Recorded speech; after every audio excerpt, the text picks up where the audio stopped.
오늘 성경 말씀은 누가복음 7장 11절에서 17절입니다. 예수님은 당신이 보여주신 긍휼히 여겨주심을 통해 제자들이 자신들과 비슷한 사람들만 받아들이는 것이 아니라 모든 사람을 사랑하라고 하셨습니다.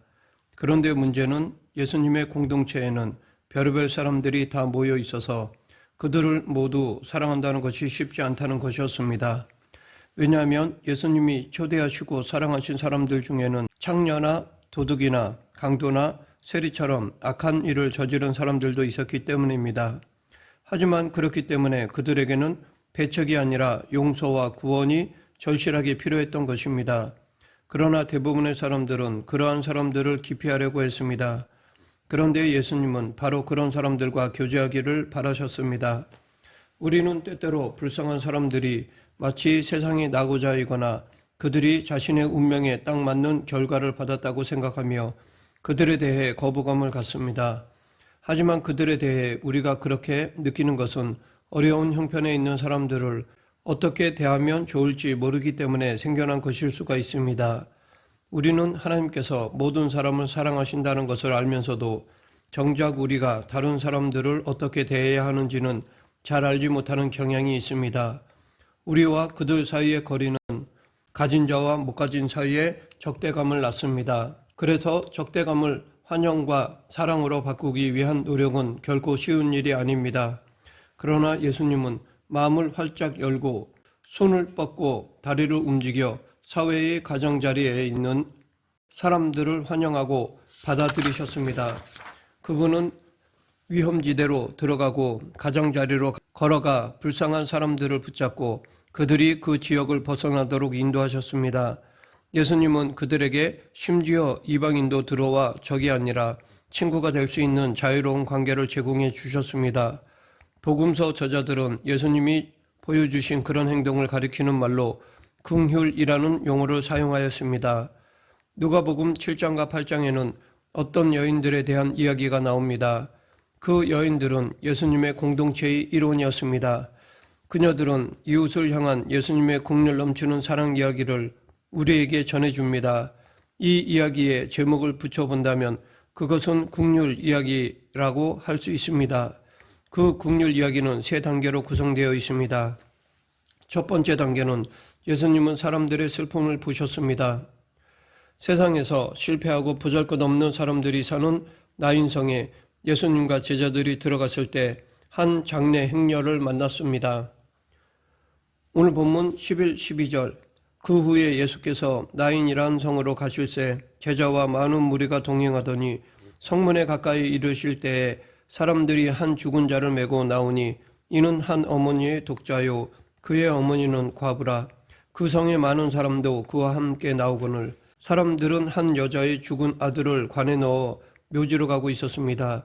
유대교 관습에서 장례 행렬은 여자가 맨 앞에서 이끕니다. 이것은 이스라엘 백성들에게 하와가 먼저 범죄했다는 사실을 상기시켜주고 누구도 피할 수 없는 죽음의 맨 앞을 여자가 맡는다는 의미가 있습니다. 예수님이 만나신 장례 행렬 맨 앞에도 여자가 있었고 더구나 그녀는 과부였습니다.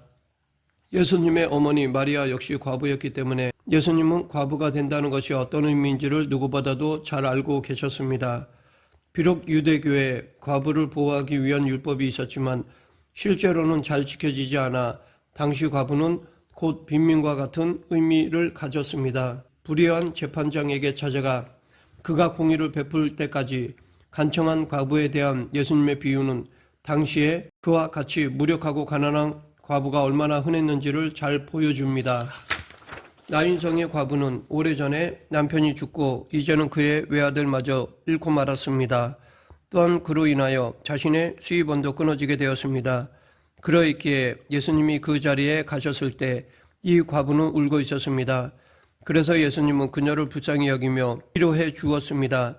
13절 주께서 과부를 보시고 불쌍히 여기사 울지 말라 하시고 두 번째 단계는 예수님은 그들의 아픔을 공감해 주셨습니다. 공생의 기간 중 예수님이 목격하신 슬픔은 나병으로 인한 고통, 영적, 신체적 영양실조, 간질로 인한 무기력함, 앞을 보지 못하는 비참함 등이었습니다. 그것이 육체적 문제이든 영적 문제이든 간에 예수님의 긍휼히 여겨주심은 항상 열려 있었기에 사람들의 마음속에 있는 슬픔을 바라보셨습니다. 이렇게 예수님은 어려움에 처한 사람들을 보면 반드시 돌아보셨습니다. 오늘 본문 이야기도 그녀의 슬픔을 목격하신 예수님과 함께 시작합니다. 그녀의 이야기는 곧바로 예수님의 정서적 공감을 불러일으켰습니다. 그래서 예수님은 과부를 보시고 불쌍히 여기셨습니다. 그 다음 한마디 말씀을 하시는데 그것은 자신의 어머니에게 수없이 한 말이었을 것입니다. 즉 울지 말라입니다. 이 말씀을 보면 정에 약한 예수님의 모습을 볼 수 있습니다. 불쌍히 여기셨다라는 말은 눈에 눈물이 가득 고였다라는 말과 같은 말입니다. 예수님은 이 과부에게 정서적인 공감대를 보이셨는데 그 감정은 어머니 마리아에게서 배우신 것이었고 또한 하나님께로부터 물려받은 것입니다. 예수님은 과부가 된다는 것이 어떤 것인지 어려서부터 보았기 때문에 잘 알고 계셨습니다. 왜냐하면 공생애를 시작하기 전에 어머니 마리아가 일찍 과부가 되었기 때문입니다.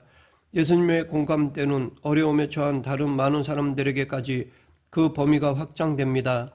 바리새인 시몬이 자기 집에 예수님을 초대했는데 거기서 죄인인 한 여자가 예수님께 왔습니다. 그녀는 예수님에 대한 감사와 경배를 아낌없이 드러냈습니다. 그 여자는 예수님의 발에 눈물을 흘리고 자기 머리카락으로 그것을 씻어내고 감사의 표시로 주님의 발에 향유를 부었습니다. 그때 예수님을 초대한 시몬은 예수님의 행동에 못마땅해 하였습니다. 하지만 예수님은 그 여자를 아버지께서 목적을 가지고 지으신 귀한 존재로 보셨습니다. 시몬은 이 거룩한 자리를 저 여자가 더럽히고 있다고 생각하며 기분이 안 좋았습니다. 그러나 예수님은 이 여자를 죄인으로 보시는 것이 아니라 하나님이 목적을 가지고 지으신 귀한 존재로 보셨습니다. 이것이 예수님께서 인간을 보시는 시각입니다. 바리새인 시몬은 아주 불편한 시각으로 그 여자를 보았습니다. 그는 예수님과 달랐습니다. 그런데 정작 그는 이미 예수님을 자기 집의 손님으로 정중하게 맞이하는데 실패했습니다. 왜냐하면 예수님을 손님으로 초대해 놓고도 당시 문화에 맞지 않는 일들을 했기 때문입니다. 그는 손님인 예수님에게 발 씻을 물도 주지 않았고 환영의 표시로 입 맞추지도 않았으며 예수님의 머리에 기름을 발라드리지도 않았습니다. 그런데 그 여자는 예수님에게 그 모든 것을 하였습니다. 또한 시몬은 이 여자에게 긍휼을 베푸는 일에도 물론 실패하였습니다. 그는 여자의 신분과 종교적으로 죄인이라는 것에만 촉각을 곤두세우고 보았지 그녀가 예수님으로부터 용서받고 새로워진 귀한 존재라는 것은 전혀 깨닫지 못하였습니다. 시몬은 자기 눈앞에 있는 그 여자보다 어쩌면 더 죄인이라 할 수 있는 여리고의 창녀 라합이 믿음으로 인하여 이스라엘 공동체의 일원이 되었다는 사실, 또 그뿐 아니라 그녀가 자기들이 가장 위대한 왕으로 여기는 다윗 왕의 계보에 들어갔다는 사실을 망각하고 있었습니다. 시몬에게는 이 여자가 죄인이었습니다. 그러나 예수님에게 그녀는 용서받은 사람이었습니다. 언제인지는 모르지만 예수님이 그녀의 슬픔을 보셨고 그녀에게 마음으로 공감해 주셨고 또 그녀에게 다가가 주셨기 때문입니다. 세 번째 단계는 예수님은 아픔을 나누시고 회복시켜 주셨습니다. 우리 주변을 돌아보면 슬픔에 빠진 사람들이 많이 있습니다. 그런 사람을 보게 되면 그 슬픔에 공감하게 됩니다. 그래서 우리도 마음이 아픕니다. 그런데 단지 감정만 나누어서는 안 됩니다. 예수님처럼 슬퍼하는 자와 함께해야 합니다. 그 사람의 슬픔을 덜어주기 위해서는 나의 희생이 불가피합니다.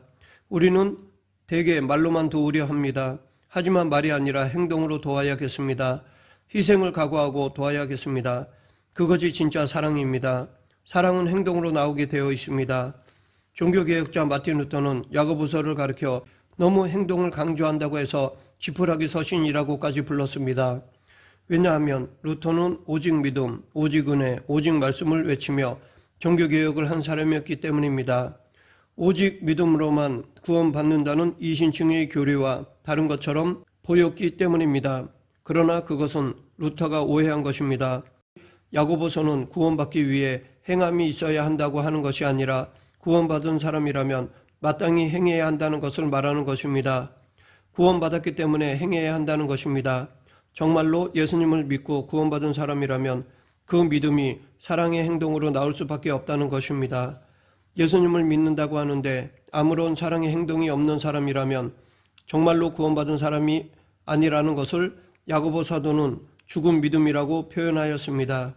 즉 자기는 믿는 줄 아는데 정말 믿는다면 하나님 사랑이 이웃사랑으로 나올 수밖에 없다는 것입니다. 그런데 이웃사랑이 행동으로 나오지 않는다면 정말 믿는 것이 아니라는 것입니다. 이렇게 슬픔을 목격하고 공감을 표현할 때 그 다음 즉 다른 사람을 사랑하는 사람은 그 사람의 부족함을 채워주기 위해 행동하게 됩니다. 어려운 형편에 처한 사람을 보고 감정적으로 함께 공감하는 것으로는 충분하지 않습니다. 예수님이 말씀하시는 사랑은 긍휼을 행동으로 옮기는 것입니다. 우리는 우리의 믿음을 얼마나 행동으로 옮기고 있습니까?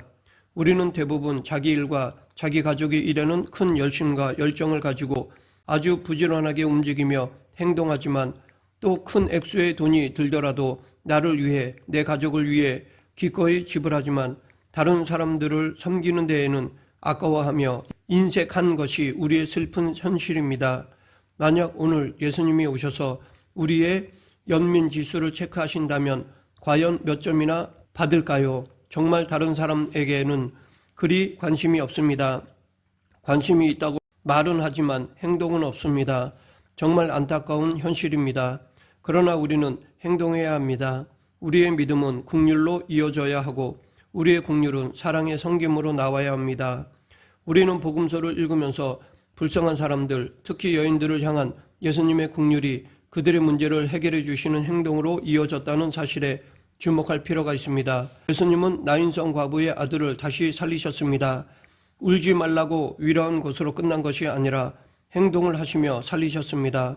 오늘 본문 14, 15절 가까이 가서 그 관에 손을 대시니 맨 자들이 서는지라 예수께서 이르시되 청년아 내가 내게 말하노니 일어나라 하심에 죽었던 자가 일어나 앉고 말도 하거늘 예수께서 그를 어머니에게 주시니 이 사건 외에도 예수님의 긍휼이 사랑의 행동으로 옮겨진 이야기는 많이 있습니다.